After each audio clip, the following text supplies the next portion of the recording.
أفنجعل المسلمين كالمجرمين ما لكم كيف تحكمون أم لكم كتاب فيه تدرسون إن لكم فيه لما تخيرون. اکتوبر 2020. یہ اتنا کم از کم بیان میں ہم بتا دیا کریں گے کہ کون سا مہینہ ہے، تاکہ کوئی بعد میں کبھی سنے تو اس کو پتا ہو کہ کون سی صدی کا بیان ہے نا. میں نے پچھلے دفعہ یہ آیت پڑھی تھی ام نجعل المسلمین کالمجرمین، تو کسی نے بتایا کہ افا نجعل المسلمین، تو وہ افا نجعل ہے، ام نجعل نہیں ہے، لیکن مطلب دونوں کا ایک ہی ہے. اور ایسی کوئی مسٹیک بیان کے دوران ہوا کرے تو اسی وقت بتا دیا کریں. اب آیت میں اگر کوئی زبر زیر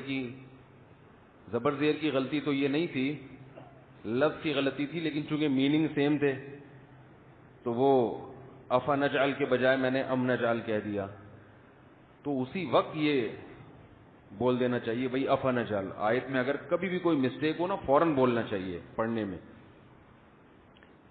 اس میں کوئی ادب نہیں ہے کہ جی وہ مفتی صاحب محسوس نہ فرمائیں. یہ ایسا ہی ہے جیسے کہ کسی کی چائے میں مکھی گر گئی، وہ پی رہا ہے، آپ کہہ رہے ہیں کہ مفتی صاحب کہیں محسوس نہ فرمائیں، بعد میں بتائیں گے، تو بعد میں تو موقع چلا گیا نا. اب ایک چیز ریکارڈنگ میں اپلوڈ بھی ہو گئی، چلی بھی گئی، تو وہ اسی وقت بتانا چاہیے. کسی بڑے کی چائے میں مکھی گر جائے تو فوراً ٹوکو گے نا بھائی احتیاط کریں. اب اس میں آپ اگر ادب تمیز سے کام لے رہے ہیں تو آپ بھی معذرت کے ساتھ بے وقوف ہونے کی آپ کے نہیں، یعنی جو بھی اس طرح کا حرکت کرے گا اس کے بھی بے وقوف ہونے کی علامت. اور اگر وہ ٹوکے اور سامنے والے کو غصہ آ جائے تو یہ سامنے والے کی بھی بے وقوف ہونے کی علامت. یعنی وہ اس پہ خوش ہے کہ مکھی کھا لوں میں لیکن مجھے کوئی ٹوکے نہیں. سمجھتے ہیں کہ نہیں سمجھتے؟ تو جب بھی کوئی بھی آپ کو آپ کی کسی غلطی پر تنبیہ کرے تو قرآن کے الفاظ ہیں کہ وَإِذَا قِيلَ لَهُ اتَّقِ اللَّهَ أَخَذَتْهُ الْعِزَّةُ بِالْإِثْمِ. اللہ نے جو بڑا نافرمان ہے نا، بڑا نافرمان، اس کی علامت بتائی ہے کہ جب اسے اس کی کسی خطا پر تنبیہ کی جاتی ہے تو اس کو اس کی عزت نفس، اس کی سیلف ریسپیکٹ جو ہے نا، وہ اس کو اس گناہ پہ اور مضبوط کر دیتی ہے. یعنی وہ انا کا مسئلہ بنا لیتا ہے. بات آ رہی ہے سمجھ میں؟ تو اللہ نے فرمایا فحسبہ جہنم. یہ بھی قرآن کا انداز ہے. فرمایا یہ نہیں کہ ایسا شخص جہنم میں جائے گا، یہ بھی نہیں. فرمایا اس کے لیے جہنم کافی ہے. ایسے آدمی کا تکبر اس وقت تک نہیں ٹوٹے گا جب تک یہ جہنم کی آگ میں جلے گا نہیں. کیونکہ کسی کا جو تکبر سمجھتے ہیں نا، بڑا اپنے آپ کو کچھ سمجھنا، یہ یا تو دلائل سے سمجھ میں آتا ہے اور دلیل ماننے کی اس میں صلاحیت ہے ہی نہیں، کیونکہ دلیل سننے کی صلاحیت نہیں ہے تو ماننا تو اگلا اسٹیپ ہے نا. ہائے ہائے ہائے، بات اب یہاں سے مسئلہ سیٹنگ آؤٹ ہونا شروع ہو گئی. دیکھو 2 اسٹیپ ہوتے ہیں، یہ سب پر فٹ آتی ہے یہ بات. ہر انسان سے غلطی ہوتی ہے کہ نہیں ہوتی؟ ہر انسان تربیت کا محتاج ہے یا نہیں ہے؟ اگر انسان تربیت کا محتاج نہ ہوتا، ہر آدمی اپنے بارے میں رکھ کے سوچے، تو اللہ پیغمبروں کو بھیجتے؟ کہتے خود ہی تم فنڈر ہو، خود ہی سوچ سوچ کے ٹھیک بن جاؤ. خود ہی سوچ سوچ کے کیا بن جاؤ؟ اپنا اچھا برا خود ہی سوچو اور کیا بن جاؤ؟ ٹھیک ہو جاؤ. بچہ جب پیدا ہوتا ہے تو والدین اس کو سکھاتے ہیں نا کیسے کھانا ہے، واش روم کیسے یوز کرنا ہے. تبھی جن والدین نے بچوں کو واش روم یوز کرنا نہیں سکھایا وہ اب تک چاند پہ پہنچنے کے باوجود بھی پانی استعمال نہیں کرتے. ایسا ہی ہے نا، والدین نے نہیں سکھایا ان کو. کتنے پڑھ لکھ گئے مگر ان کو سمجھ میں نہیں آتا یہ پانی کی کیا ضرورت ہے. اور ہمیں والدین نے سکھایا تو ہم کہتے ہیں یہ پانی کے بغیر ان کا گزارا کیسے ہوتا ہے یار. آدمی کے دانت گندے ہوں برداشت ہو جائے گا, کپڑے میلے ہوں, کیونکہ میل کچیل ہی لگا ہے نا. ارے مٹی لگی ہوئی ہے تو مٹی میں تو صبح شام گھومنا ہوتا ہے, لیکن یہ چیز کیسے برداشت ہو جاتی ہے یار, یہ عقل میں نہیں آتا. تو اس سے پتہ چلتا ہے کہ انسان تربیت کا بہت زیادہ محتاج ہے. بات بات پہ اس کو کیا چاہیے؟ تنبیہ. کوئی اسے ہر وقت بتاتا رہے یہ صحیح ہے اور یہ غلط, ہر وقت.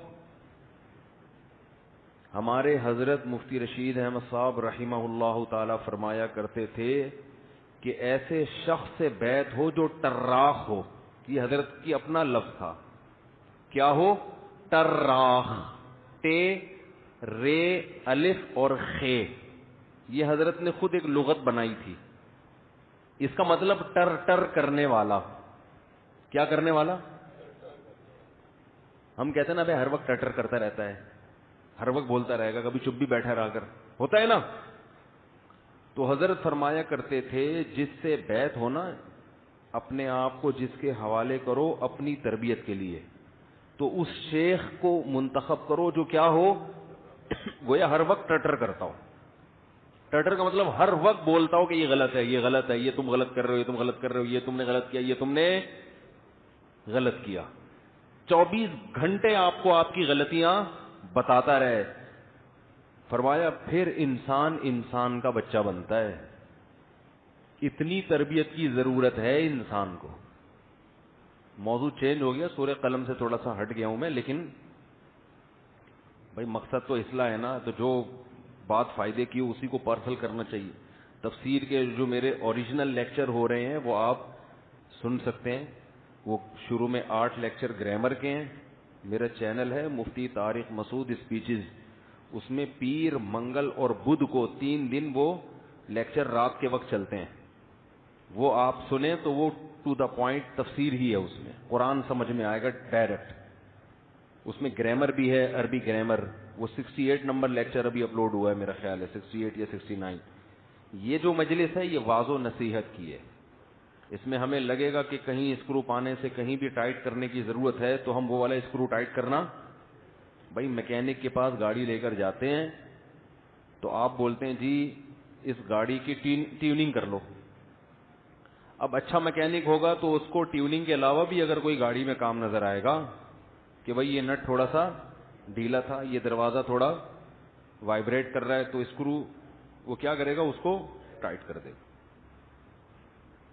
تو یہاں پر جو آپ آتے ہیں یہ سوچ کے بیان سننے کے لیے بیٹھا کریں کہ مفتی صاحب جس وقت جو اسکرو ڈھیلا دیکھیں گے اس کو ٹائٹ کرنا شروع کر دیں گے.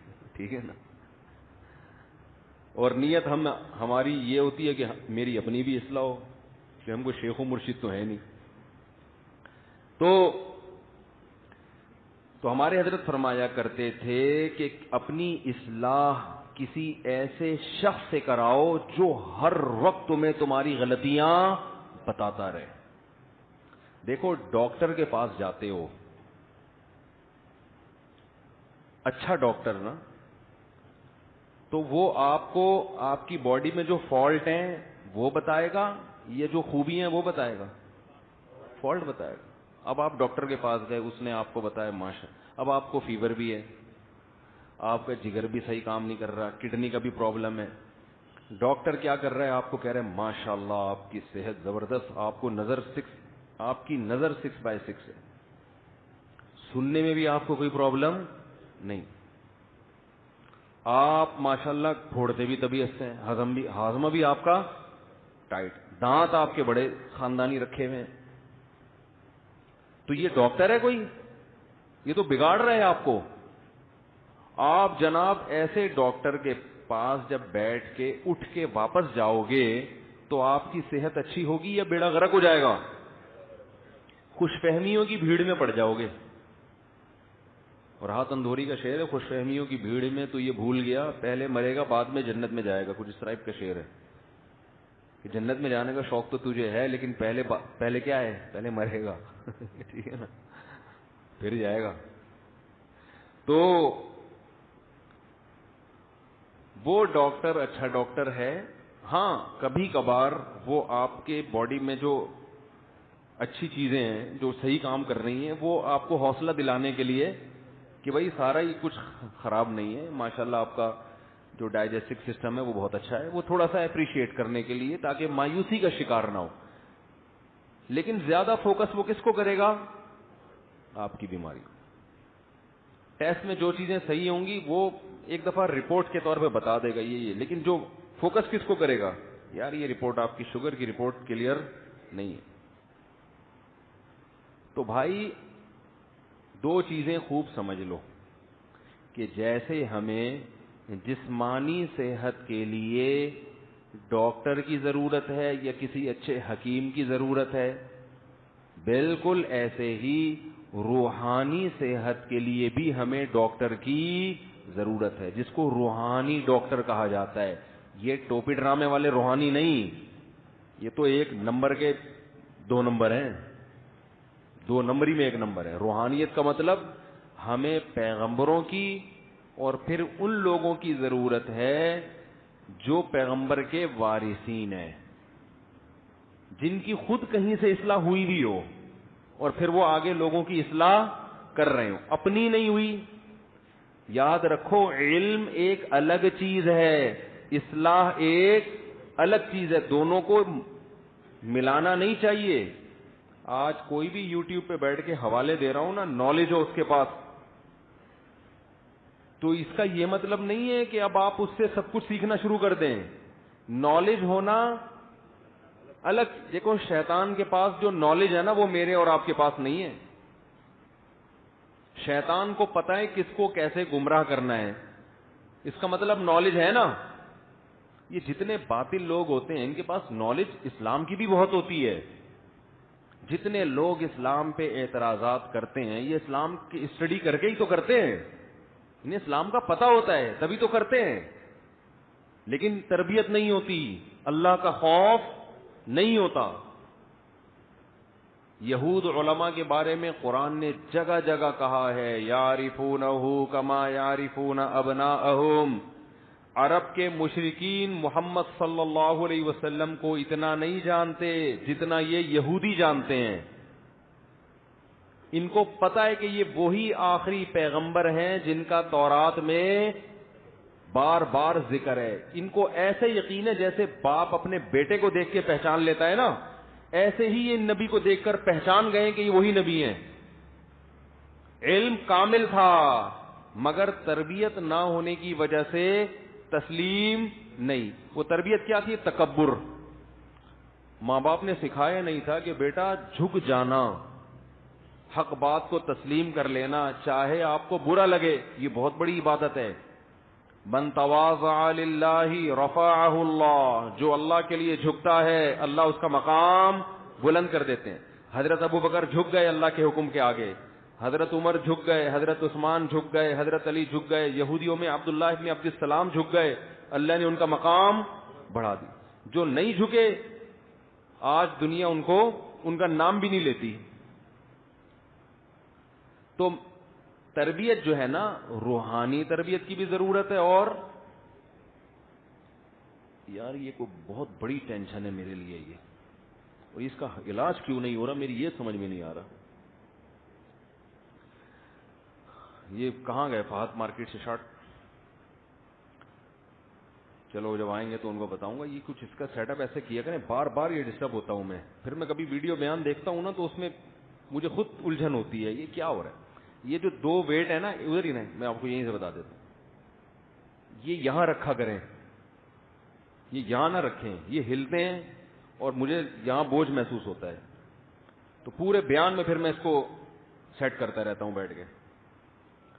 اچھا, تو تربیت کی ضرورت ہے جسمانی بھی اور روحانی بھی.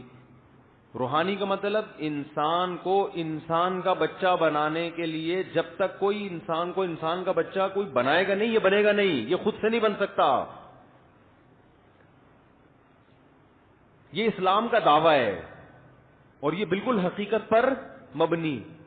اسلام نے یہ دعویٰ کیا کہاں ہے؟ سوال پیدا ہوتا ہے. بھائی اسلام نے کہاں کہا ہے کہ جب تک کوئی اسے انسان کا بچہ نہیں بنائے گا یہ خود سے نہیں بنے گا؟ خود کسی میں اللہ نے اتنی قابلیت نہیں رکھی ہے کہ وہ خود سے بن جائے، یہ نہیں ہے، ناممکن۔ دیکھو نا، گوروں میں واش روم میں پانی کا رواج نہیں ہے نا، تو خود سے بن گئے ہیں؟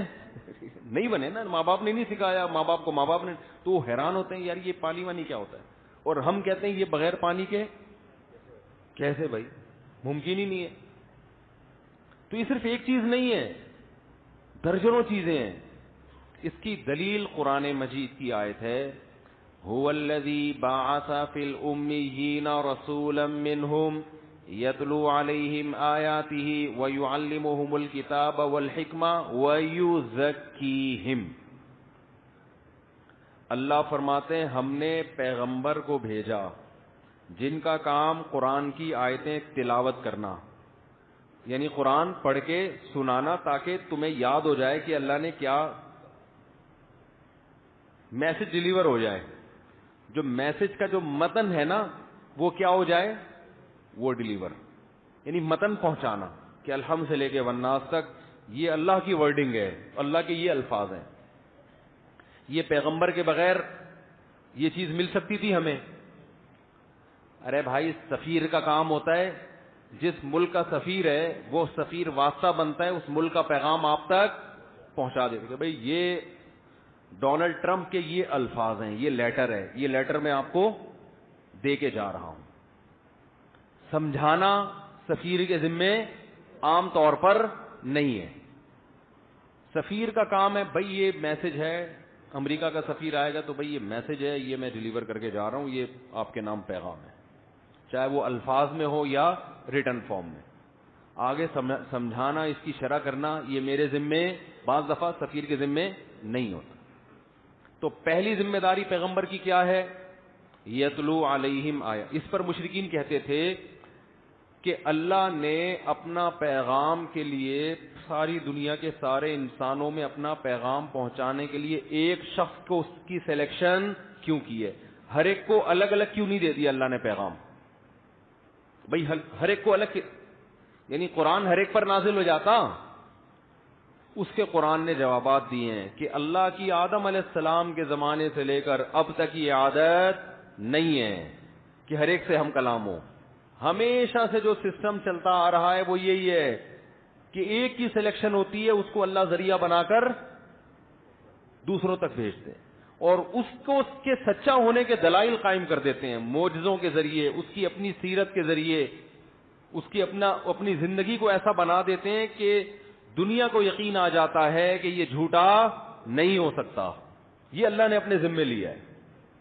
اور قرآن میں اللہ نے کہا کہ کوئی جھوٹ مجھ پہ باندھے گا اس کو پنپنے نہیں دوں گا میں۔ یہ نہیں ہو سکتا کہ جھوٹا نبی کی نبوت چل بھی جائے، یہ نہیں ہو سکتا۔ آپ کہہ سکتے ہیں مرزا کی چلی ہے، قادیانی کی نہیں چلی ہے، اس پر میں ایک مستقل بیان کر چکا ہوں، وہ اس کو چلنا نہیں کہتے، اپنی کوئی حیثیت سرے سے ہے ہی نہیں، ٹھیک ہے نا۔ تو اس پر ایک تفصیلی بیان ہو چکا ہے، اگر میں ادھر گیا تو پورا ٹاپک چینج ہو جائے گا۔ دوسرا کام پیغمبر کی ذمہ داری اللہ نے لگائی، یتلو علیہم آیاتہ ویعلمہم الکتاب، پیغمبر ان کو کتاب سکھائیں گے بھی۔ سکھانے کا مطلب کیا ہے؟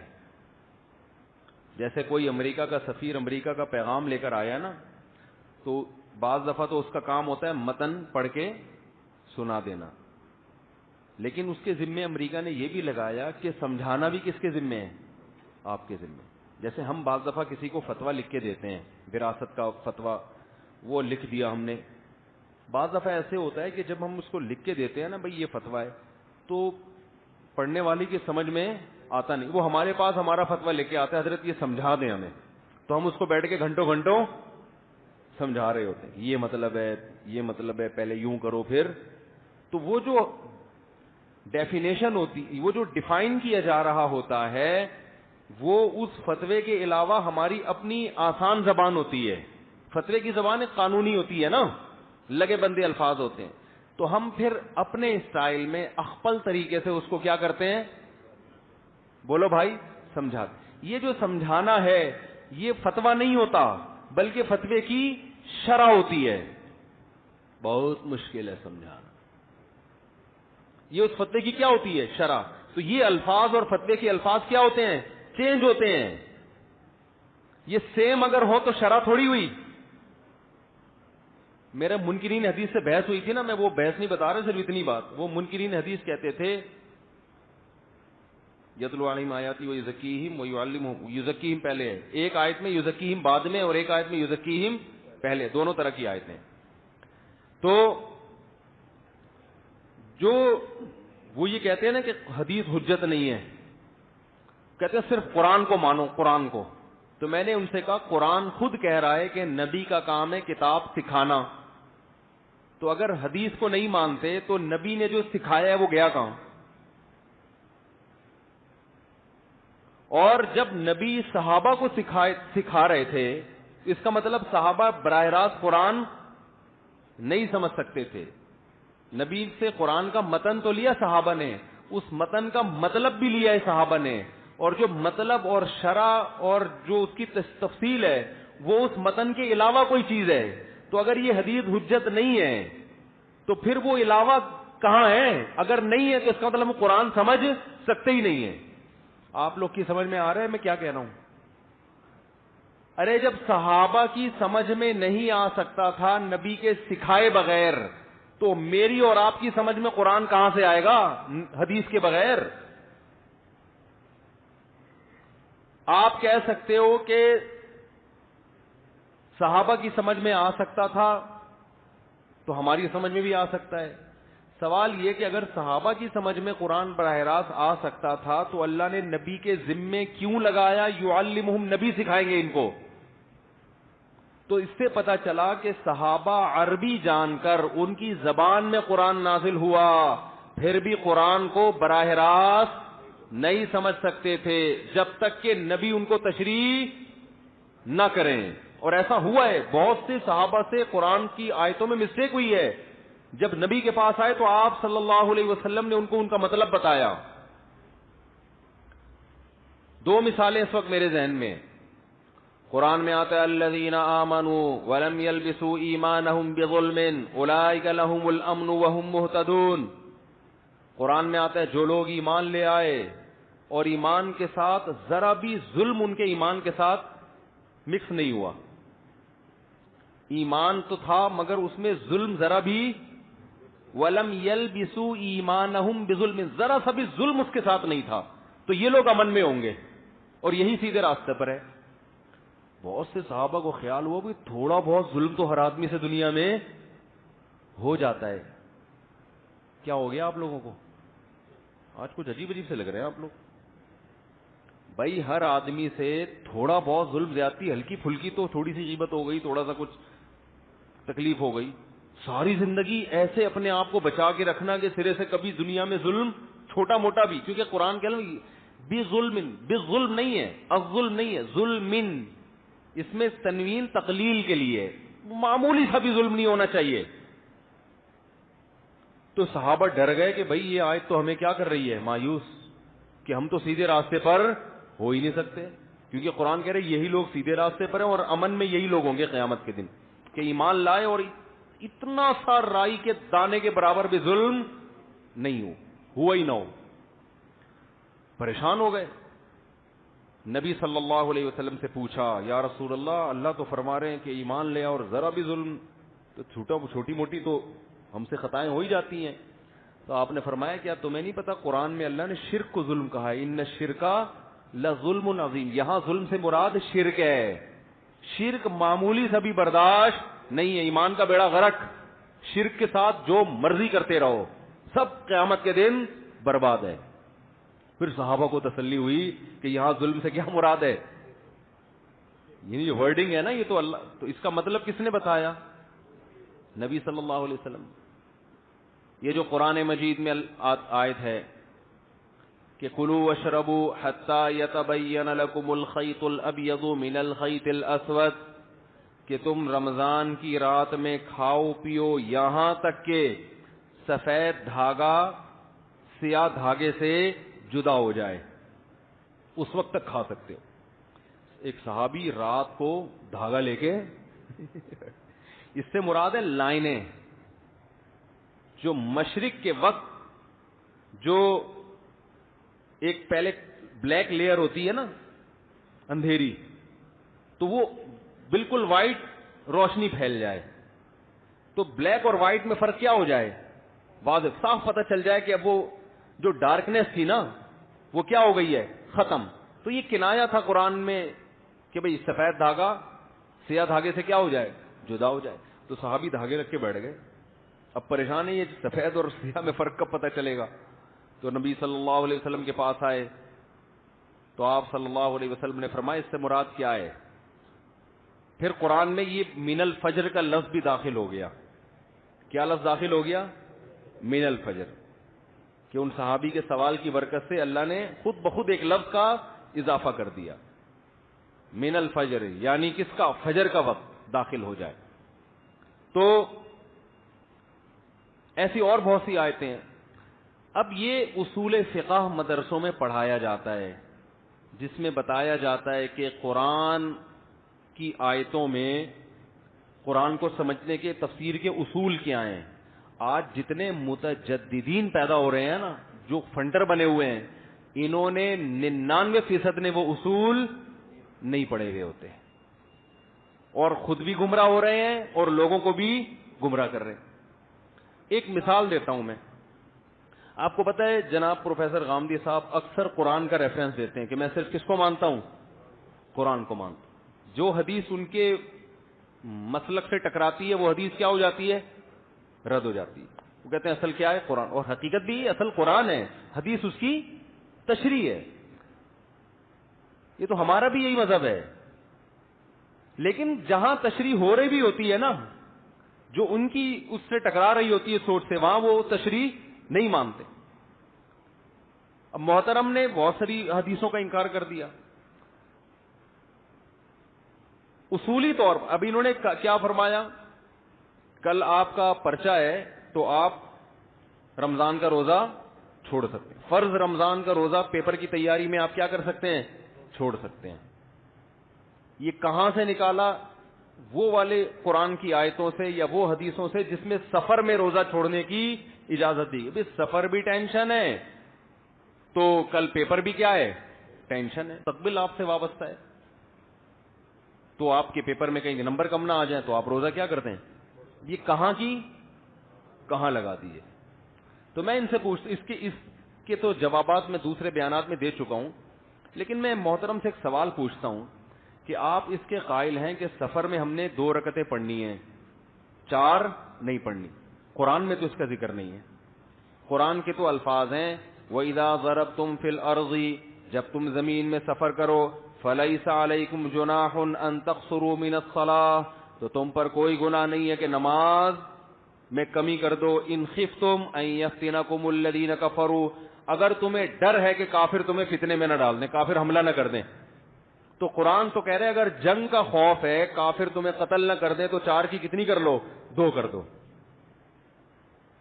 یہ والا مسئلہ کہ ہمیشہ 4 کی کتنی پڑھی جائیں, 2, یہ تو حدیث میں ہے, قرآن میں تو ہے ہی نہیں ہے. لیکن یہاں کیونکہ آسانی, اگر یہ کہیں گے کہ سفر میں 2 کی کتنی پڑھو, 4 پڑھو, حالت جنگ میں 2 پڑھ سکتے ہو, تو پبلک اس کو, کیونکہ پبلک رخصتیں اور آسانیوں میں آپ کو فالو کر رہی ہے, ٹھیک ہے نا. پبلک آپ کو اپنا امام مان رہی ہے کہ آپ نے اسلام کو کیا کر دیا ہے, آسان. تو آپ نے بھی اتنا قرآن کو فالو کرنا ہے جہاں صرف آسانیوں والا قرآن ہو. جہاں قرآن کو فالو کرنے میں پریشانی بڑھ رہی ہے وہاں آپ قرآن کو نہیں مانتے, وہاں آپ کس کا سہارا لے رہے ہیں, حدیث کا سہارا لے رہے ہیں. سمجھ میں آ رہی ہے بات کہ نہیں آ رہی ہے. تو ان لوگوں کے کوئی اصول نہیں ہوتے ہیں. تو میں یہ عرض کر رہا تھا کہ نبی کی پہلی ذمہ داری ہے قرآن تلاوت کرنا, ٹھیک ہے. دوسری ذمہ داری ہے قرآن, بولو, یعلمہم, سکھانا. تو صحابہ کرام نبی سے سیکھے بغیر خود قرآن سمجھ نہیں سکتے تھے. لیکن اس سے پورا قرآن مراد نہیں ہے, یاد رکھو. قرآن کی کچھ آیتیں ایسی ہیں جو بہت واضح ہیں, کچھ آیتیں ایسی ہیں جن میں اجمال ہے, ابہام ہے, وہ مبہم آیتیں نبی سکھائیں گے. پورا قرآن ایسا نہیں ہے. اب سوال یہ پیدا ہوتا ہے کہ کون سی آیتیں ایسی ہیں جن میں ابہام بالکل بھی نہیں ہے, جن میں اجمال بالکل بھی نہیں ہے, ان کی تفسیر کی ہمیں ضرورت بالکل بھی نہیں ہے. کون سی آیتیں ایسی جن کی تفسیر کی ضرورت ہے. میں نے ایک دفعہ بیان کیا تھا, ایک صاحب نے میرے بیان پہ کمنٹ کیے کہ اس کا مطلب قرآن تو پھر کتاب ہدایت ہے ہی نہیں, کوئی غیر مسلم کو قرآن سمجھ میں آئے گا ہی نہیں کیونکہ اس کو حدیث پڑھنی پڑے گی, تو کتاب ہدایت تو قرآن نہ ہوا نا. حالانکہ ہم کہتے ہیں قرآن پڑھ کر تو بہت سے غیر مسلم مسلمان ہوئے, حالانکہ ان بیچاروں کو حدیث کا پتہ ہی نہیں تھا. پہلے قرآن مانے گا, بعد میں حدیث کی طرف جائے گا نا. وہ تو قرآن ہی اگلے کی سمجھ میں نہیں آ رہا تو حدیث کی طرف کہاں جائے گا. ابے بھائی کیا ہو گیا, سوال آ رہے ہیں سمجھ میں؟ تو یاد رکھو, قرآن کے وہ مضامین جن کا بنیادی عقیدے سے تعلق ہے, جو غیر مسلموں کی کو اپیل کرتی ہیں, جس سے اسلام کا برحق ہونا ثابت ہوتا ہے, جس سے آپ صلی اللہ علیہ وسلم کا نبی ہونا ثابت ہوتا ہے, وہ آیتیں بہت واضح ہیں, ان میں کسی قسم کی تفسیر کی ضرورت نہیں ہے. افحسبتم انما خلقناکم عبثا وانکم الینا لا ترجعون. کیا انداز ہے قرآن کا. قرآن نے نا سورہ مومنون کے آخر میں اہل جنت اور اہل جہنم کے مکالمے کا ذکر کیا ہے. کجگر کے خلاف کلپ بناؤ, مولویوں کے خلاف کلپ نہ بناؤ. یہ جو برگر میں جو اتنی مرغیاں روزانہ کروڑوں کاٹ کے چکن برگر میں شامل کی جاتی ہیں, بڑی بڑی کمپنیاں جو یہ کام کر رہی ہیں, کس بیس پہ کر رہی ہیں؟ ہمارے پاس دلیل ہے, ہم سے فتویٰ لیں گے, ہم کہیں گے قرآن میں اللہ نے اجازت دی ہے کہ یہ جانور کس نے حلال کیے ہیں؟ اللہ نے. لہذا KFC والوں کو ہم کہیں گے آپ کاٹ کاٹ کے برگر بنائیں, بزنس کریں. ایتھیسٹ سے وہ پوچھیں گے, ایتھیسٹ کے پاس کوئی دلیل بولو بھائی نہیں ہے.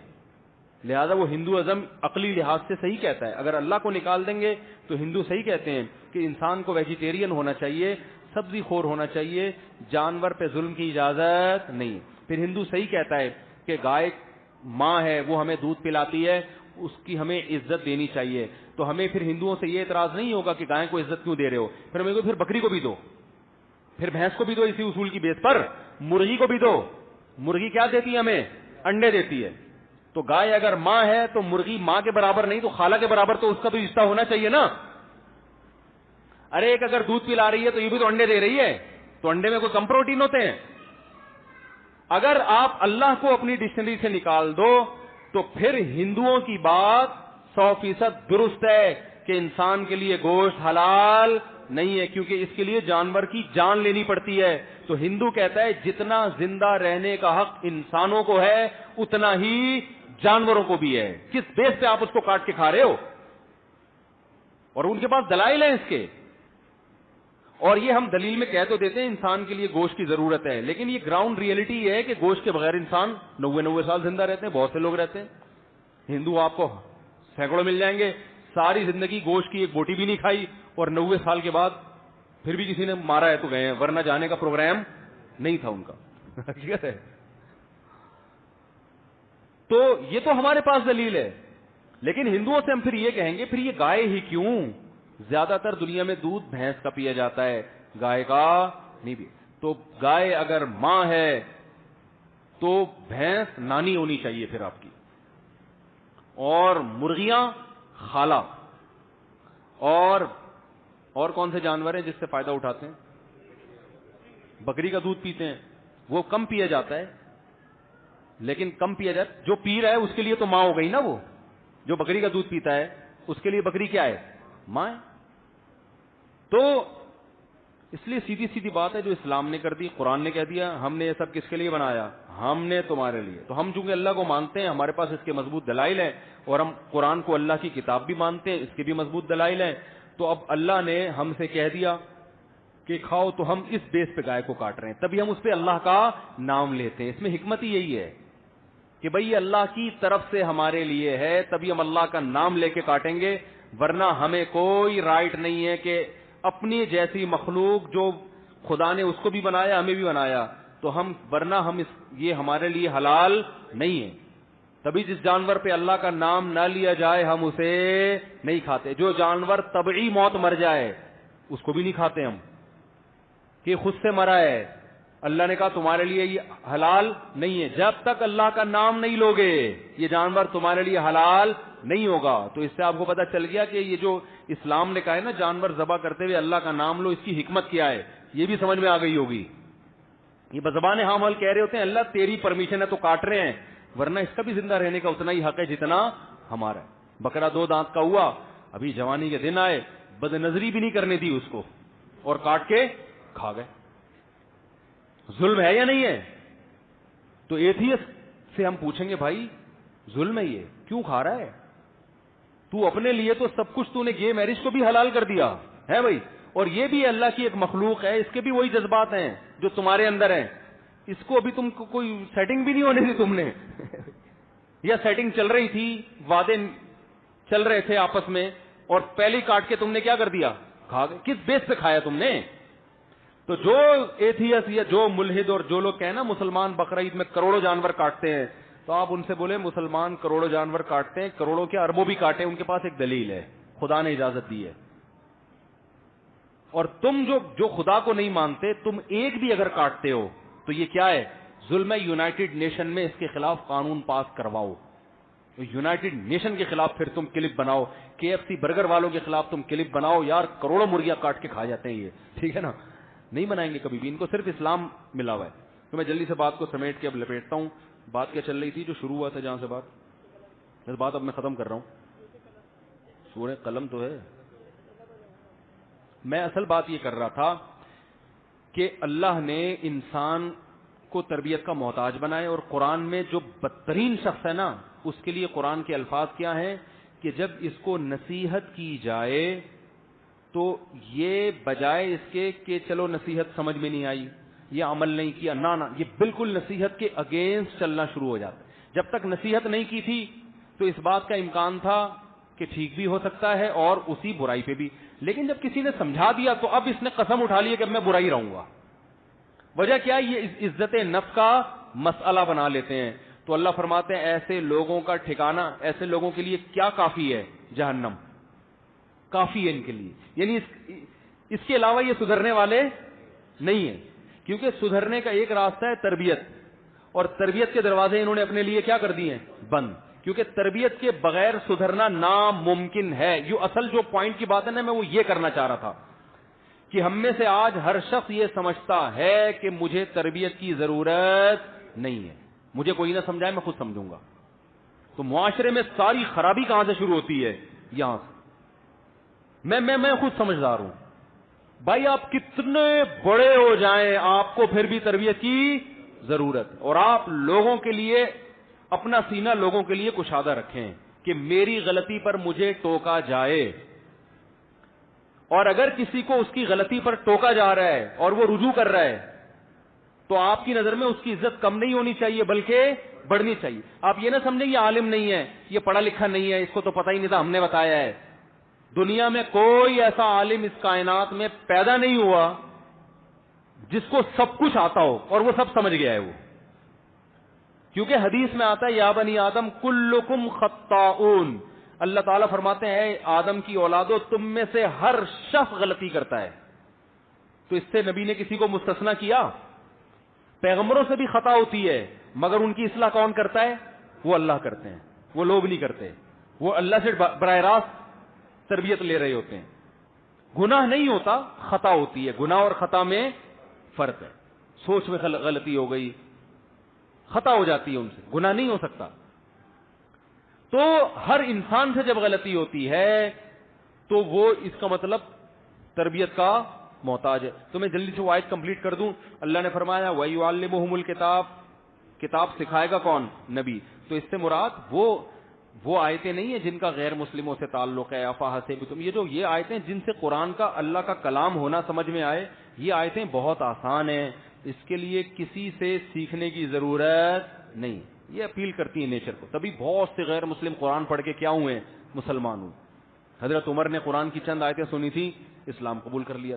نجاشی نے قرآن کی آیتیں سنی تو اب یہ نہیں کہ اس کی شرح تلاش کی, اس نے ایک دم آیتیں سن کے اس کی داڑھی رو کے تر ہو گئی, اور جتنے پادری بیٹھے تھے سارے پھوٹ کے رو رہے تھے. لیکن قرآن کی کچھ آیتیں ایسی ہیں جب تک نبی نہیں سمجھائیں گے وہ سمجھ میں نہیں آئیں گی. اچھا, اگلا مقام اللہ نے جو اصل میرا ٹاپک تھا, فرمایا وَيُزَكِّيهِمْ, نبی ان کا تزکیہ کریں گے. تزکیہ کو آسان لفظوں میں ٹریننگ, تربیت, یعنی انسان کو انسان بنانا حقیقی معنوں میں.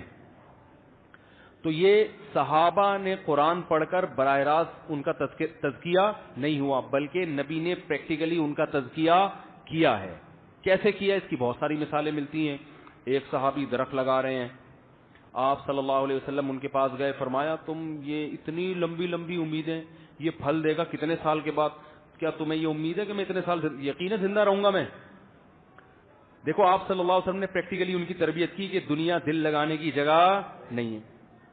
دوسری طرف آپ ترغیب دے رہے ہیں, جس نے درخت لگایا مر گیا, جب تک چرند پرند بھی اس درخت سے کھاتے رہیں گے اسے ثواب ملتا رہے گا.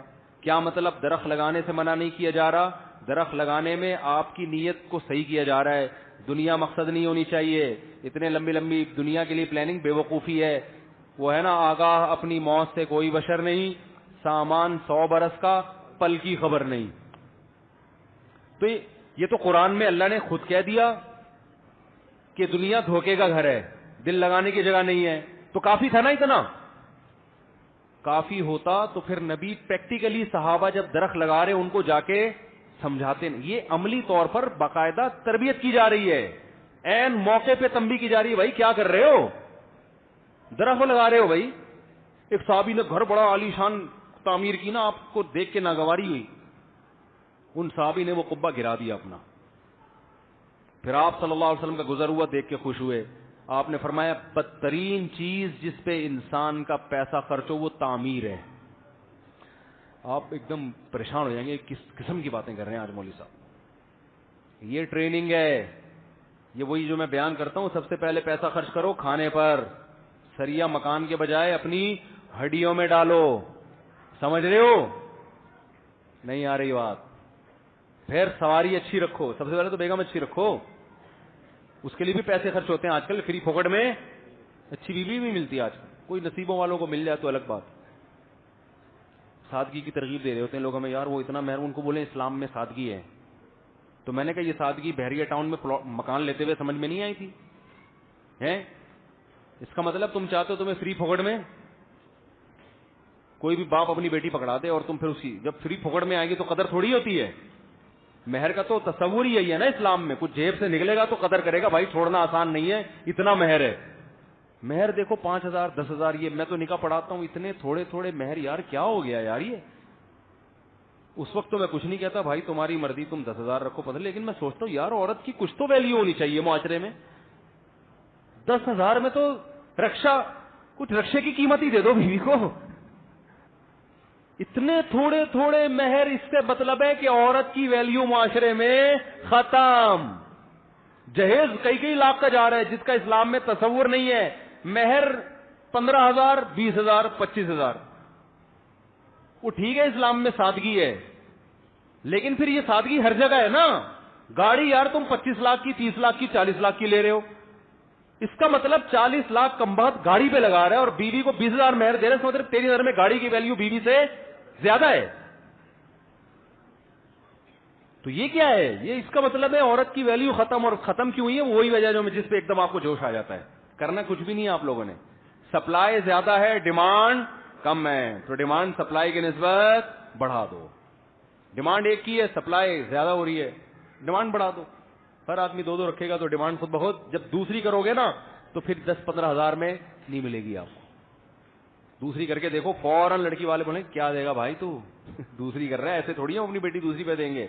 پھر آپ اس کی مرضی کا مہر, اور جب یہ 2 کا رواج ہوگا پھر پہلی کا مہر بھی خود بخود بڑھ جائے گا, کیونکہ لڑکی والوں کے لیے رشتوں کی کمی نہیں ہوگی. جیسے ان علاقوں میں جہاں 2-3 شادیوں کا رواج ہے, وہاں مہر آپ ایسے مہر ہوتے ہیں کہ آپ کے ہوش اڑ جائیں. اتنے مہر لیتے ہیں وہ لوگ, ہوش اڑ جائیں آپ کے. ابھی بھی 20-20 25-25 لاکھ چل رہا ہے ایسے. میں تو ٹریول کرتا ہوں نا, کہاں کہاں جاتا ہوں, مجھے پتا ہے ہر جگہ ایسا نہیں ہے. گلگت کے ایک گاؤں میں گیا, ایک آدمی کی 24 بیٹیاں, 4 بیویاں تھیں اور 24 بیٹیاں, ایک بھی بیٹا نہیں ہوا. ہمارے ہاں کسی کی 24 بیٹیاں ہو ٹینشن سے مر جائے گا نا. اس کی 24 بیٹیاں, میں اس سے ملا, ذرا بھی ٹینشن نہیں ہے, کیونکہ جب اس نے 4 کی ہوئی ہیں تو گاؤں میں سب 2-2 3-3 کرتے ہیں, تو لڑکیاں کیا ہو گئی ہیں, شارٹ. اب جس کے یہاں بیٹیاں ہیں نا, سب اس سے تمیز سے بات کرتے ہیں, کسی طرح یہ ہمارے بیٹے کو اپنی بیٹی کا رشتہ دے دے گا یار, کیونکہ گاؤں میں رشتوں کے لیے لڑکیاں نہیں ہیں, تو اس کو کوئی ٹینشن نہیں ہے. صحیح ہے نا, 24 بیٹی ہے کہ 48 بھی ہو, کوئی مسئلہ نہیں ہے. وہاں ٹینشن بیٹوں کی ہے کہ یار اس بیٹا بڑا ہوگا, کم وقت کے رشتہ کون دے گا اس کو, کیونکہ رشتوں کے لیے بھی لڑکی والے مہر بہت مانگتے ہیں. یہ میں خدا کی قسم اپنی آنکھوں سے دیکھ کے آیا ہوں, تو اس لیے ہماری باتیں آپ کی سمجھ میں نہیں آتی, لیکن حقیقت یہی ہے جو میں بیان کر رہا ہوں.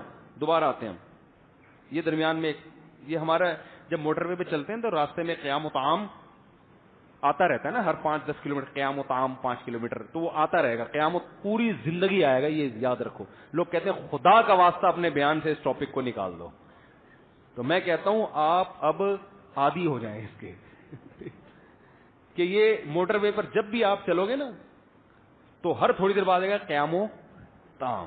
وہ ان کا ایک اصول ہے بھائی, اتنے کلومیٹر کے بعد قیام و طعام کا انتظام ہوگا, آپ وہاں گاڑی روکیں نہ روکیں بورڈ آ جائے گا, وہ آپ کی مرضی ہے. تو ہمارے بھی ہر بیان میں یہ بورڈ آتا رہے گا, کیونکہ ڈھیٹ پنا بہت زیادہ نظر آ رہا ہے, ہلتے نہیں ہیں لوگ. جلدی سے بات سمیٹتا ہوں.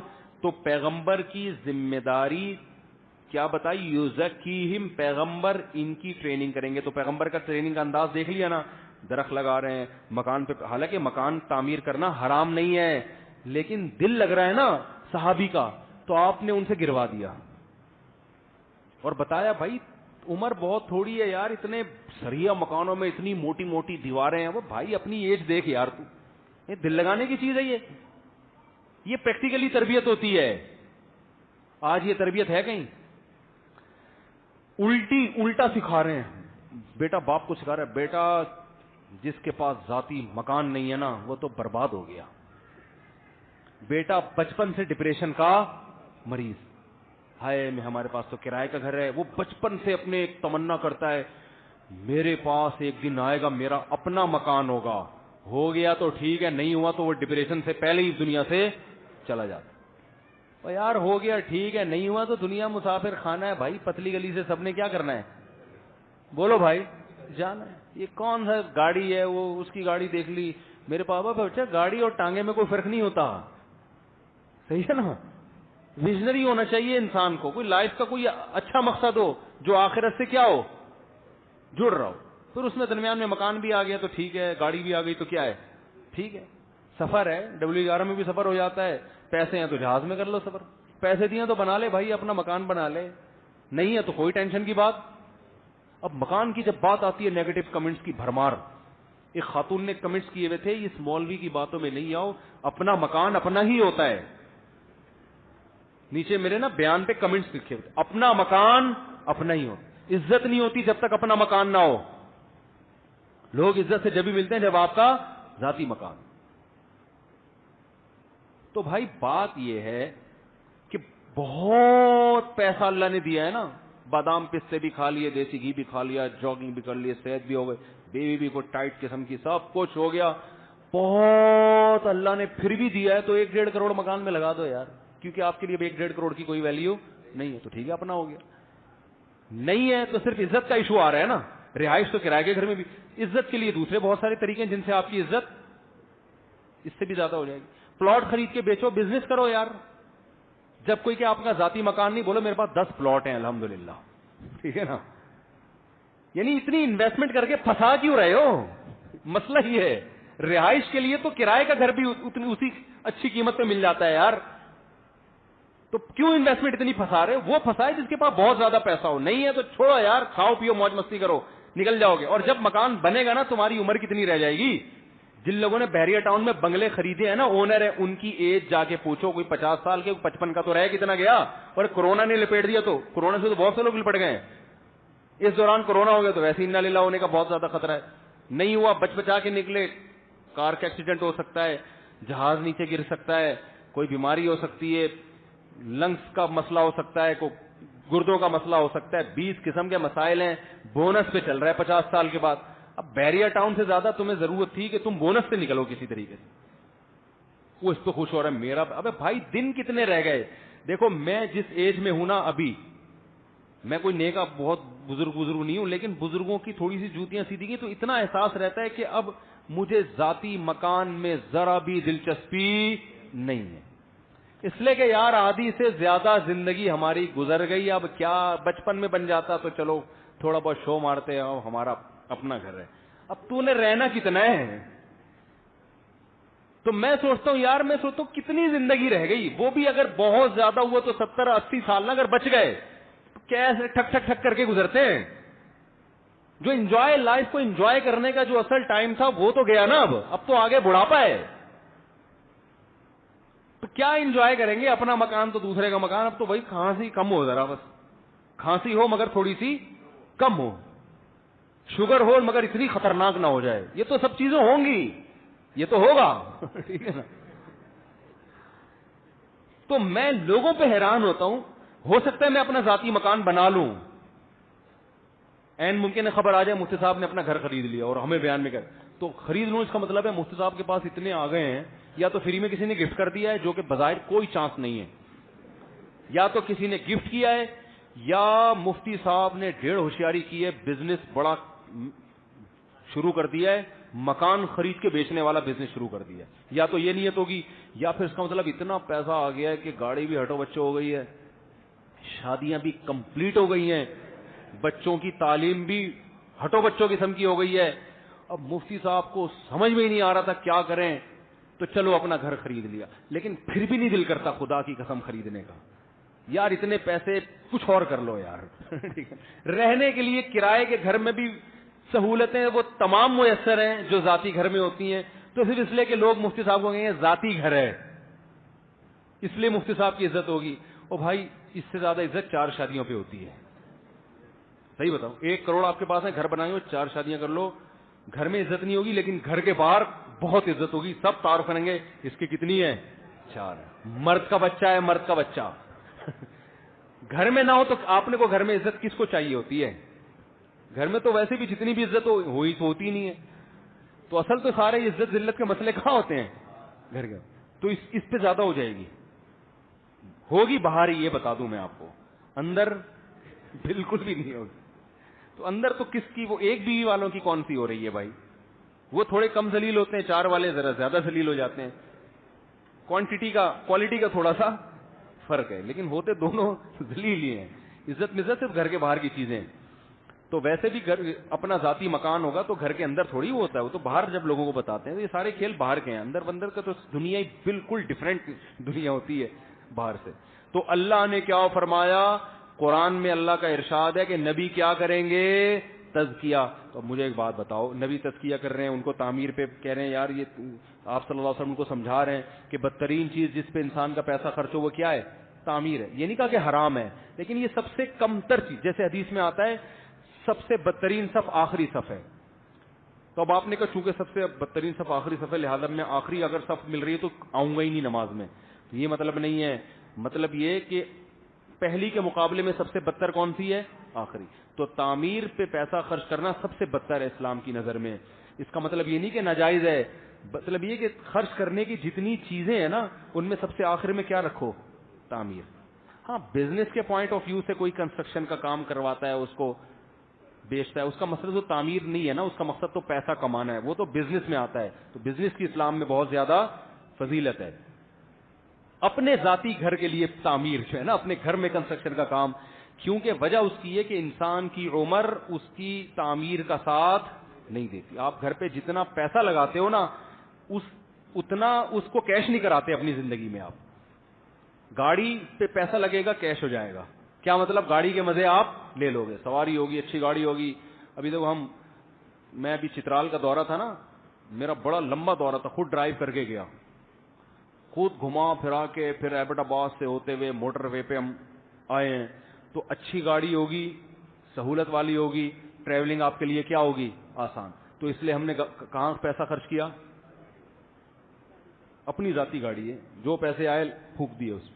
گاڑی خاندانی رکھو, جتنی اوقات ہے, اوقات بڑھ گئی تو اور زیادہ ایسی خاندانی اور زیادہ ہو جائے گی کہ اس میں مزہ آئے گاڑی میں, وہ زبردست, باہر نکلنے کا دل ہی نہ کرے. گاڑیاں ایسی بھی آ رہی ہیں, جاپانی گاڑی ہیں, آپ بیٹھو تو آپ نے دل کرے گا یار میں ادھر ہی بیٹھا ہوں, میں باہر نہیں آؤں گا. عزت بھی ہو رہی ہے, ٹھیک ہے نا. جیسے ہی گھر میں داخل ہوگا پھر وہ ماحول چینج ہو جاتا ہے, تو گاڑی میں بڑا اچھا محسوس ہوتا ہے انسان کو, ٹھیک ہے نا. تو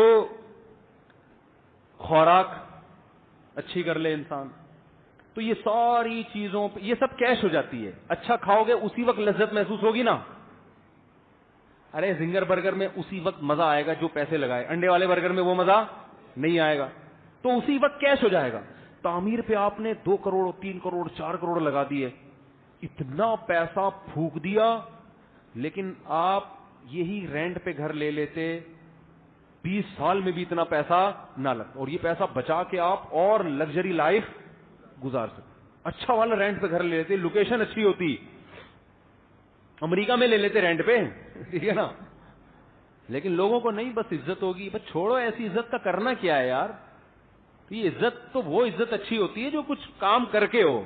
بے وقوفوں کی نظر میں عزت حاصل کرنا کوئی کمال تھوڑی ہے.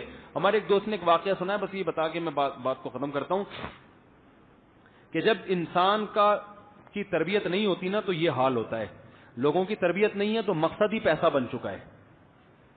تو انہوں نے مجھے بتایا کہ ایک کرسچن لڑکا کیا آدمی تھا, اس کی جب ڈیتھ کا وقت آیا نا, یعنی ڈیتھ کا وقت کا مطلب ڈاکٹروں نے جواب دے دیا کہ آپ بیمار ہو, اب آپ بچ نہیں سکتے, کینسر تھا یا کیا تھا, اس کو اندازہ ہو گیا 2-3 مہینے بعد میں دنیا سے چلا جاؤں گا.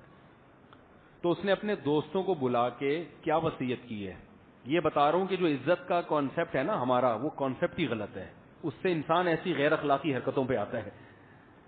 تو عزت وہ چیز جو عزت داروں کی نظر میں آپ کی عزت بڑھے, تو عزت داروں کی نظر میں ان چیزوں سے عزت نہیں بڑھتی, ورنہ ہمارے سابق صدر کی عزت دنیا میں سب سے زیادہ ہوتی, کیونکہ ان کے پاس جو ذاتی مکان ہے ایک نہیں ہے, ہول سیل کے حساب سے ہیں.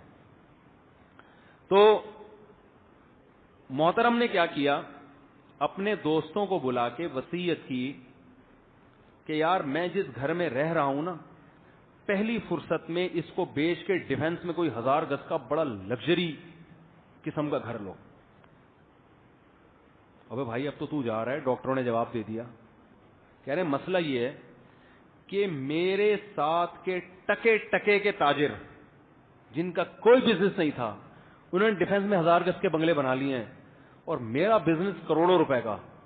میں نہیں چاہتا کہ میرا جنازہ اس گھر سے نکلے, ان کو دکھانے کے لیے کہ تمہاری میرے سامنے کوئی اوقات ہے نہیں, تو میں چاہتا ہوں میرا جنازہ اس گھر سے اٹھے, تاکہ ان کو ان کی اوقات پتا چلے کہ وہ ہیں کیا. اور ایک فحش گالی بھی نکالی ان تاجروں کے لیے.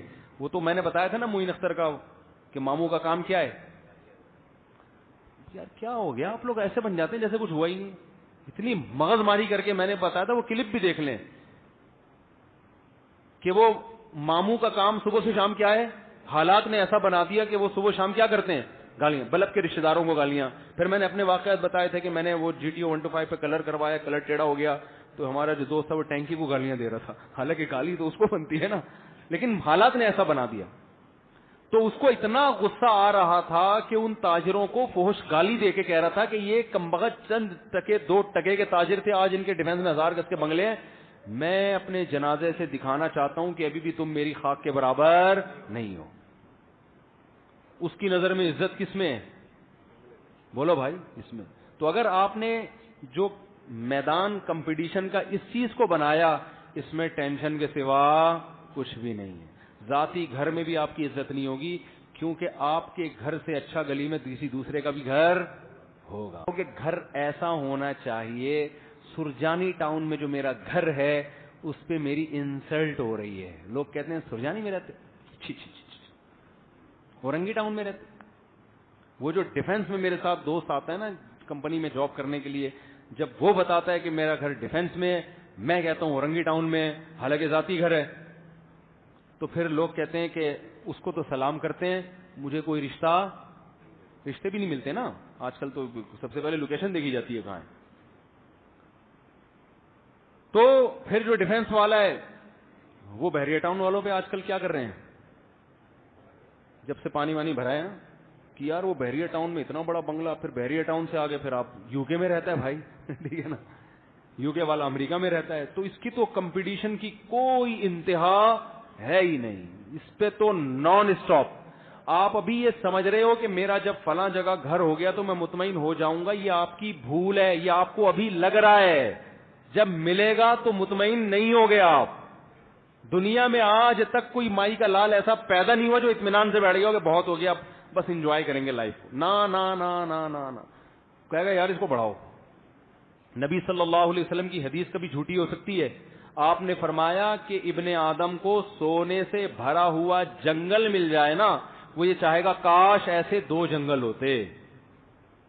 کبھی بھی اگر ہوتا تو یہ ہمارے بڑے بڑے جو سیاسی لیڈر کرپٹ ہیں یہ چین سے بیٹھ چکے ہوتے نا, کہتے یار بہت کھا لیا اب کیا کریں, اتنی لگژری لائف کے. اب دیکھو ٹھنڈک اے سی سے زیادہ ہو نہیں سکتی, گدے ملٹی فارم سے زیادہ اچھی کمپنی ابھی تک میرے علم میں نہیں ہے. گھر میں وہ گدے ڈال لیے, گھر بنا لیا, بڑا سوئمنگ پول بھی ہے, یہ بھی ہے, وہ بھی ہے, یہ بھی, سب کو. اب کیا کریں, تو ختم ہو جانا چاہیے نا بھائی, سب کچھ تو مل گیا.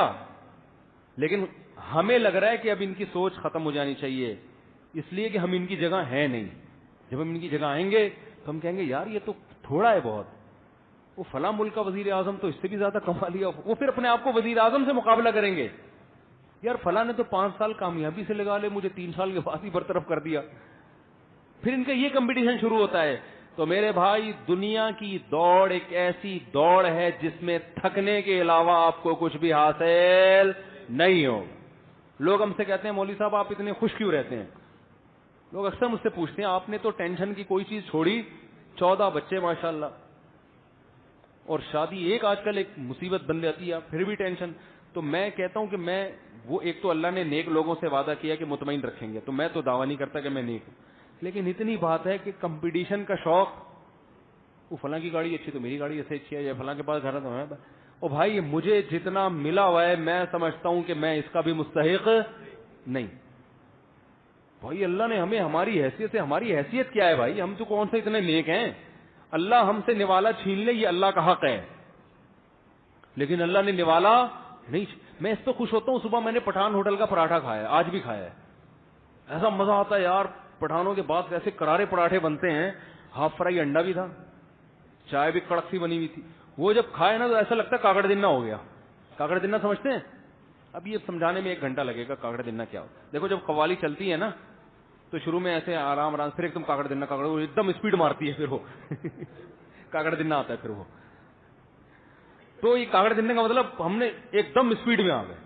تو یار یہ کتنی بڑی اللہ کی نعمت ہے, پٹھان ہوٹل کا پراٹھا ہمارا پیٹ ہضم کر رہا ہے.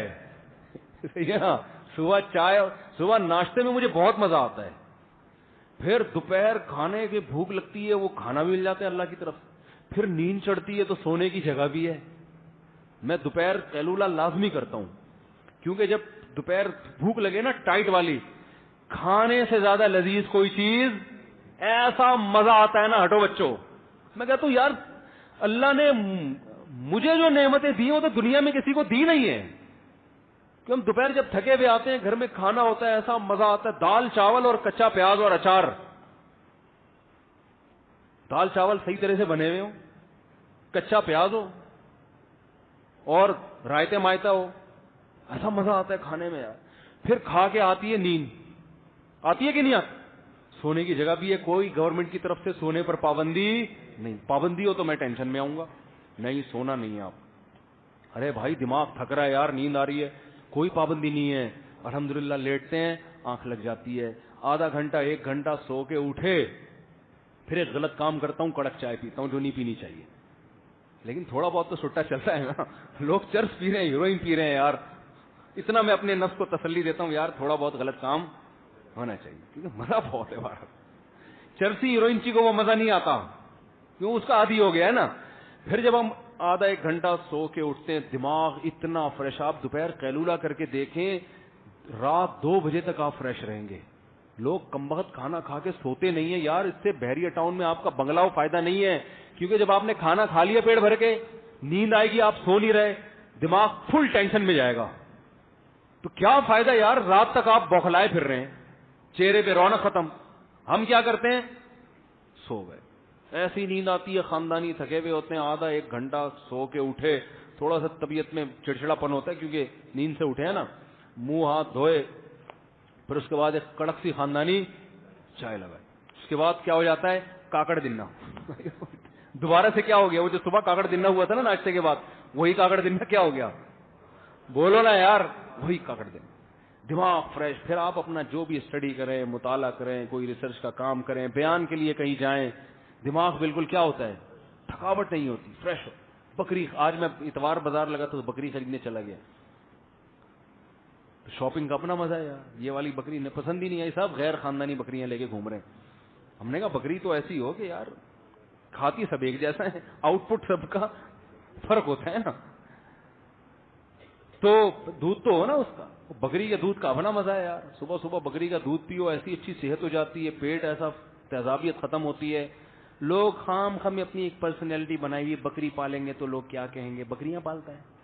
ابے صحت کا بیڑا غرق کا خالص دودھ آپ کو کہاں مل رہا ہے, یہ دودھ ہے جو مل رہا ہے آپ, اس میں گوالے کا اپنا دودھ زیادہ ہوتا ہے, اس میں جو اپنی چیزیں ملائی بھی ہوتی ہیں نا. تو بھائی اللہ نے اگر کوئی جگہ دی ہے, وسائل دیے تو بکری پالو یار, اس کو کھلانے کا مزہ ہے, اس کا دودھ نکال کے پینے کا مزہ ہے.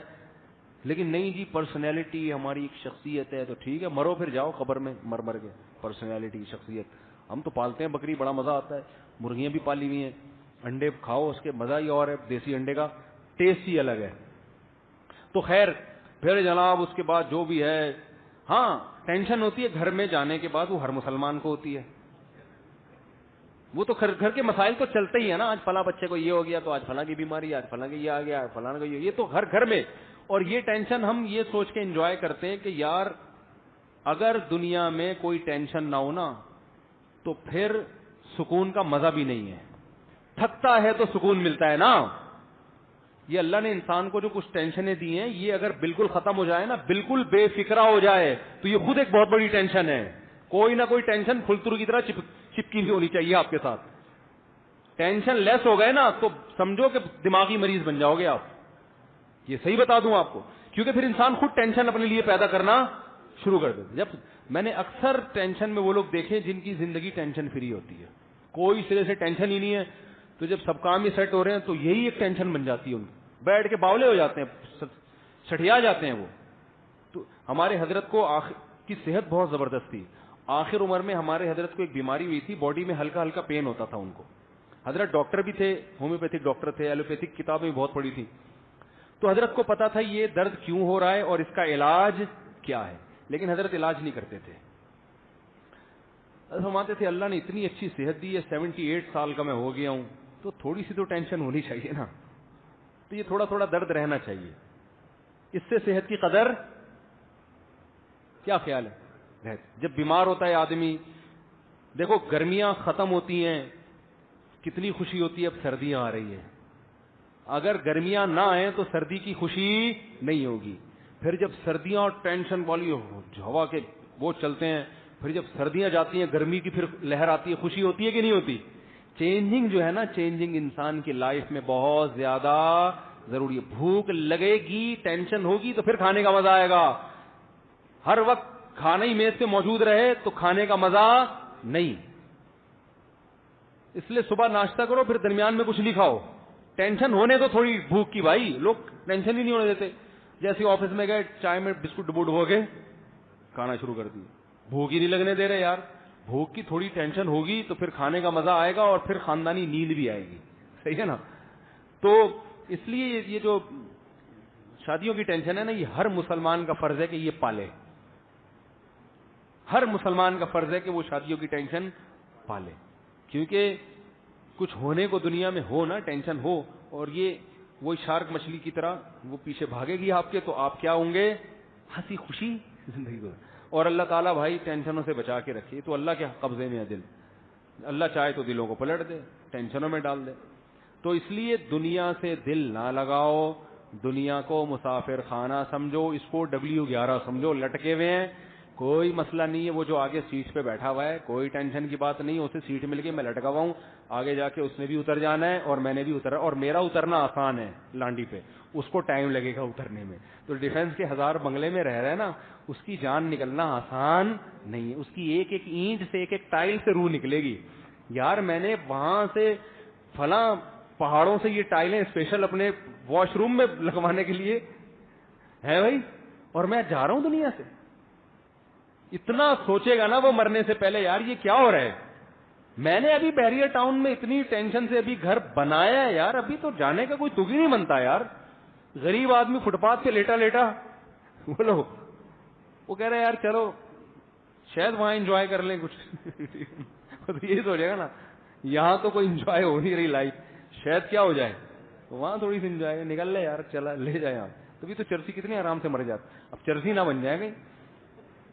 تو انسان تربیت کا محتاج ہے, اور اللہ نے سب سے بڑی برائی جو انسان کی بیان کی ہے وہ کیا ہے کہ جب اس کو نصیحت کی جائے تو بجائے سدھرنے کے نہ سدھرے. اتنا غلط نہیں ہے, ہر آدمی پر نہیں سدھرتا, لیکن بڑا بدبخت وہ ہے کہ جب نصیحت کی جائے تو پھر اس کے اپوزٹ چلنا شروع ہو جاتا. تو معاشرے میں ایسے لوگ سب سے خطرناک اور اللہ کی نظر میں سب سے برے ہیں یہ لوگ, اور اللہ کہتے ہیں ان کا ٹھکانہ جہنم کے علاوہ کچھ بھی نہیں ہو, کیونکہ انہوں نے ہدایت کے سارے راستے بند کر دیے. یہ کہتے ہیں ہمیں کوئی سمجھائے نہیں بس, اور دوسرا درجہ یہ کہ ہمیں سمجھائیں لیکن ہم چلیں گے نہیں. اس کی امید ہے شاید کبھی سیدھے راستے پہ آ جائے, کیونکہ اس نے نصیحت کا راستہ اپنے لیے کھولا ہوا ہے کہ بھئی مجھے سمجھاؤ, میں غور سے سنوں گا, غلطی ہوگی تو اس کی اصلاح کروں گا, نہیں ہوئی تو مان لوں گا غلطی. اور تیسرا وہ ہے جو سب سے اعلیٰ لوگ ہیں, جہاں نصیحت کی بات ملتی ہے اسے فالو کرنا شروع کرتے ہیں. ایسے لوگ مارکیٹ میں شارٹ ہیں, دوسرے والے زیادہ ہیں, تیسرے ہول سیل کے حساب سے بھرے ہوئے کہ ان کو جب آپ چلاؤ تو الٹا چلنا شروع, بس نصیحت کیوں کی ایک دم الٹے چلنا شروع ہو جائیں گے. تو اللہ تعالی ہم سب کو سمجھنے کی عمل کی توفیق عطا فرمائے. پوری بات اس پہ شروع ہوئی تھی کہ بھائی بیان میں اگر کوئی غلطی ہوا کرے نا تو فوراً مجھے بتا دیا کریں, یہ میرے فائدے کی چیز ہے, اس میں شرمائے نہیں. پورا بیان ختم ہونے کے بعد آخر میں بتا رہے ہیں, تو اگر کوئی آیت پڑھنے میں مسٹیک ہوگی فوراً بتا دیں, اس میں کیا جا رہا ہے. جلدی سوال جواب دینا بھائی, 2 منٹ کے اندر بہت زیادہ. کتنا لمبا بیان ہوا ہے, 1.5 گھنٹہ, بہت زیادہ ہو گیا نا, صحیح ہے. پاکستان میں اسلامک صدارتی نظام آنے والا ہے, جمہوریت ختم ہو جائے گی, کیا اسلام میں جمہوریت حرام ہے؟ یہ لمبا جواب ہے, میں ایک دفعہ دے چکا ہوں, پھر کبھی یعنی موقع ملا دوبارہ دوں گا انشاءاللہ, ٹھیک ہے, کیونکہ ابھی 1.5 گھنٹہ ہو گیا, بہت زیادہ. مرد کہہ رہا ہے کہ 3 طلاقیں نہیں دیں, عورت کہہ رہی ہے کہ دی ہیں, گواہ کسی کے پاس نہیں ہے. دیکھو جب مرد 3 طلاقیں دے, عورت نے اپنے کانوں سے سنی, بالکل اس کو یقین ہے, تو عورت کے لیے پھر اس مرد کے ساتھ رہنا حلال نہیں. لیکن جب مفتی کے پاس کیس جائے گا تو مفتی سپورٹ مرد کو کرے گا, کیونکہ عورت کے پاس کوئی گواہ نہیں ہے. مفتی فتویٰ یہ دے گا کہ طلاق نہیں ہوئی ہے, کیونکہ جو دینے والا ہے وہ مان ہی نہیں رہا کہ میں نے دی ہے, اور اس کے پاس, عورت کے پاس گواہ بھی نہیں ہے. لیکن مفتی کے اس فتوے کے باوجود بھی اس مرد کے لیے وہ بیوی حلال نہیں ہوگی, کیونکہ مفتی عالم الغیب نہیں ہوتا, وہ تو ظاہر کو دیکھ کے فیصلہ کرے گا. لیکن عورت کو مفتی یہ بتائے گا کہ اگر آپ نے 100% یقین ہے اپنے کانوں سے سنی ہے تو آپ کسی بھی طرح سے اپنی جان چھڑائیں. تو آج کل ایسی عورتوں کو ہم مشورہ دیتے ہیں کہ اگر مرد نے 3 طلاقیں دی اور مکر گیا ہے, اور واضح لفظوں میں دی, وہمی نہ بنے, عورتیں وہمی بہت بنتی ہیں, وہ یوں کہا تھا تو یوں. آزاد کا لفظ آج کل بہت استعمال کیا جا رہا ہے, ہر دفعہ طلاق کے معنی میں نہیں ہوتا. یہ عورتوں کو وہم ہو جاتے ہیں, میرے میاں نے مجھے کہا آج سے میرا تمہارا تعلق ختم, آج سے تم آزاد ہو. تو بہت معنی آزاد کے بھائی, کام کاج میں آزاد ہو, اپنی ماں کے گھر جانے میں آزاد ہو. خواتین وہمی ہو جاتی ہیں کہ نجی طلاق ہی ہو گئی ہے, تو وہمی نہ بنے. صاف لفظوں میں کسی نے طلاق دے دی اور آپ نے اپنے کانوں سے سنی, بالکل ہوش و حواس میں, کوئی وہم بھی نہیں ہے آپ کو, تو پھر وہ مرد کمبخت مکر گیا بعد میں, تو عورت کے لیے پھر یہ جائز ہے کہ وہ عدالت سے خلا لے لے. اس خلا کی شرعی حیثیت تو کوئی نہیں ہے, لیکن طلاق چونکہ پہلے ہو چکی ہے تو اس کو ایک حکومت کی طرف سے پرمیشن مل جائے گی, سمجھ رہے ہیں نا. تو ایسے موقع پہ ہم ایسی عورت کو یہ مشورہ دیتے ہیں. مفتی صاحب, مرد کا سطر ناف سے گھٹنے تک ہے تو لوگ شرٹ اتارتے ہیں تو ناف ہی نظر آتی ہے. ناف سطر میں داخل نہیں ہے, ناف سے نیچے جو متصل ایریا ہے وہاں سے گھٹنے تک سطر میں داخل ہے. مرد کی ناف سطر میں داخل, بولو نا بھائی, نہیں ہے.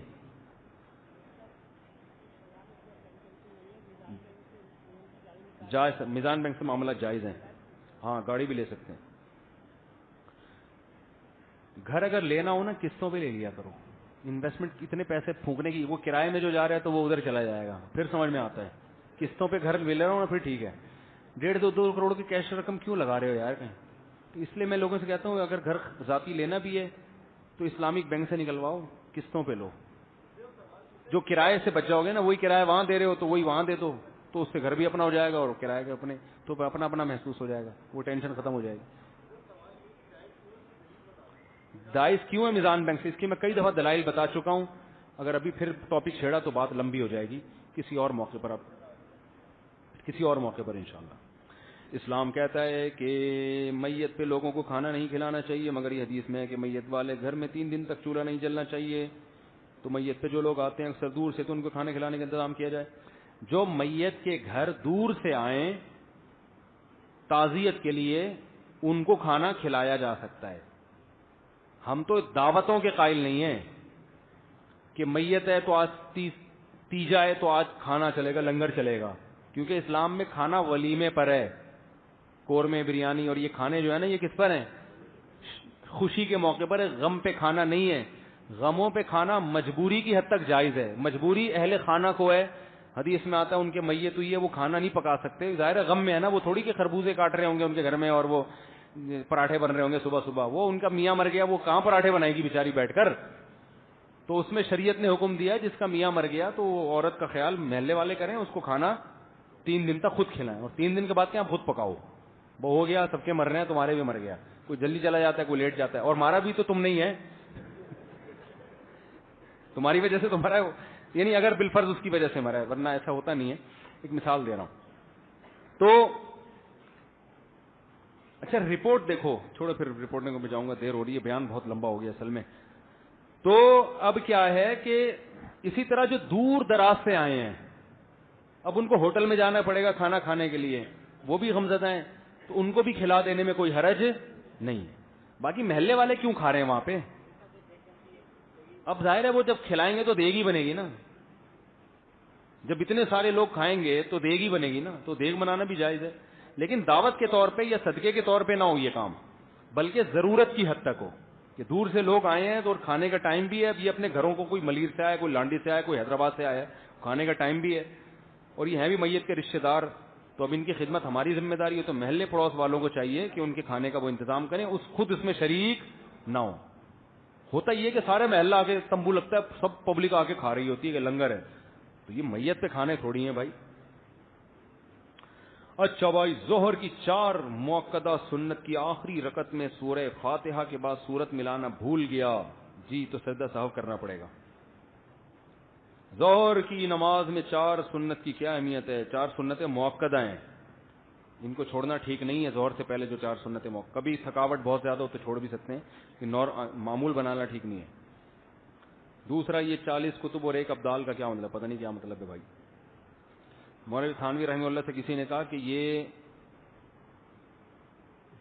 ابدال بن گئے ہیں, ابدال. تو انہوں نے فرمایا پہلے گوشت تھے, اب دال بن گئے ہیں. ٹھیک ہے. میری یونیورسٹی میں عربی اور چائنیز پڑھائیں گے, تو میں چاہ رہا تھا کہ عربی لوں تاکہ قرآن مجید میں آسانی ہو, مگر قرآن کی عربی اور بولے والی عربی میں فرق ہے, اس میں آپ بتائیں. دیکھو, قرآنک عربک سیکھنے کے لیے میرے چینل پہ مفتی طارق مسعود اسپیچز پہ قرآن کی تفسیر کے لیکچر اپلوڈ ہو رہے ہیں. اس میں آپ شروع کے 8 لیکچر سنیں گے تو اس میں عربی گرامر ہے, اتنی گرامر جس سے آپ کو قرآن سمجھ میں آئے. اور پھر اس گرامر کو سیکھنے کے بعد جب آپ وہ لیکچر سنیں گے نا, تو انشاءاللہ قرآنک عربی آپ کو آ جائے گی. جب امام نماز میں تلاوت کرے گا آپ کو سمجھ میں آئے گا کیا کہہ رہے ہیں انشاءاللہ. یہ میں نے اس پہ بڑی محنت کی ہے, بہت کئی سال تجربوں کا, ٹیچنگ کا نچوڑ ہے وہ.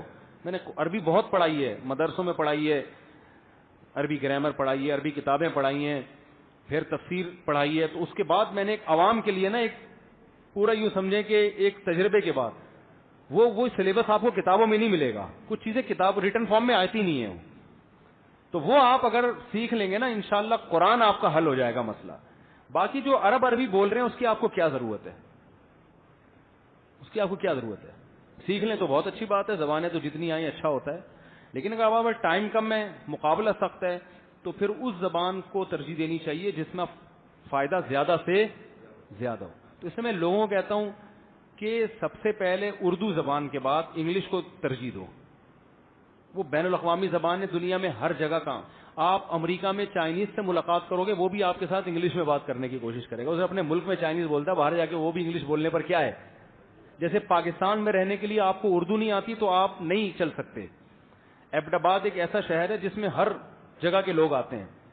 میں نے وہاں دیکھا ہے, میٹنگ ہوتی ہے نا ایبٹ آباد میں, ہم بھی گئے, مجلس ہوئی, ایک آدمی سرائکی زبان بولنے والا بیٹھا ہے, ایک پشتو بولنے والا بیٹھا ہے, ایک ہند کو بولنے والا بیٹھا ہوا ہے, ایک ادھر گلگتی بولنے والا, ایک چترالی بولنے والا, ایک ادھر پنجابی بولنے والا, وہاں مختلف. تو سب آپس میں کس زبان میں بات کرتے ہیں؟ اردو. اب ان میں سے کسی کو اگر اردو نہیں آئے گی تو اس کا رشتہ ان تمام قوموں سے ختم. سمجھ رہے ہیں نا؟ تو پاکستان میں بلکہ پورے بر صغیر میں, انڈیا بھی, ہندی اردو الگ الگ زبانیں نہیں ہیں, ٹوپی ڈرامہ ہیں. خام خام رسم الخط چینج کر کے اس کو ہندی کا نام دے دیا. یہ صرف اس لیے کہ اردو دنیا کی بڑی ترین زبانوں میں سے ایک زبان ہے. اس کو توڑنے کے لیے نا, اس کو چھوٹی زبان بنانے کے لیے ہندی کو الگ کیا, اردو کو الگ کیا.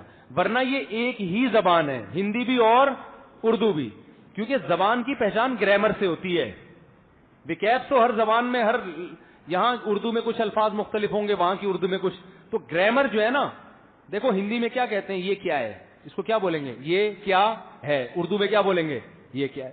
لکھنے میں وہ سنسکرت رسم الخط ہے, یہ عربی رسم الخط ہے. تو گورے نے بڑی ہوشیاری کی ہے کہ دونوں زبانوں, یہ گورے نے کی ہے یا انڈیا نے کی ہے, جس نے بھی کی ہے, کہ دو اتنی بڑی زبان تھی کہ ہندی اور اردو ایک ہی زبان ہے.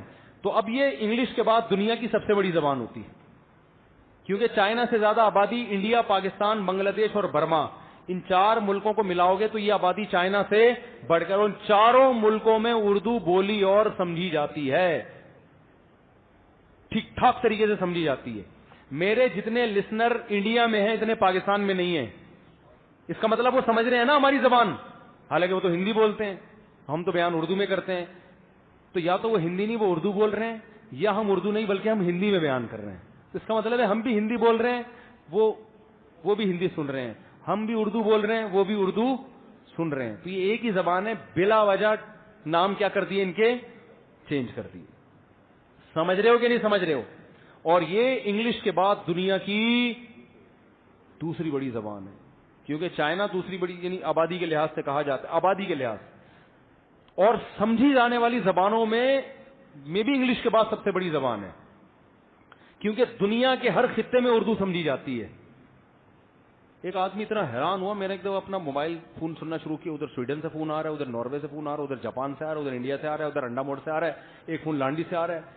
تو یار کہاں. میں نے کہا بھائی اردو اسپیکنگ دنیا میں ہر جگہ ہے, اس کا مطلب حجم بہت زیادہ پھیلا ہوا ہے اردو کا. تو اردو کو آپ ہلکا نہ سمجھیں. افسوس کی بات ہے ہمیں اپنی زبان ہلکی لگتی ہے, حالانکہ یہ ہلکی ہے نہیں. اور یہ تو حجم کے اعتبار سے یہ بہت بڑی, اور خاندانی اعتبار سے اردو کتنی عظیم زبان ہے, اس پر تو 6 گھنٹے کا بیان بھی کم ہے.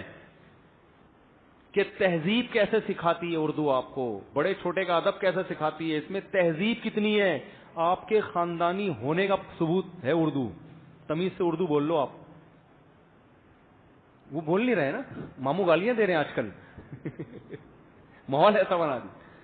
تو وہ میں اس پر تمیز, اردو میں تمیز کتنی ہے, تہذیب, ادب کتنا ہے, بلاغت کتنی ہے, یہ ایک الگ ٹاپک ہے.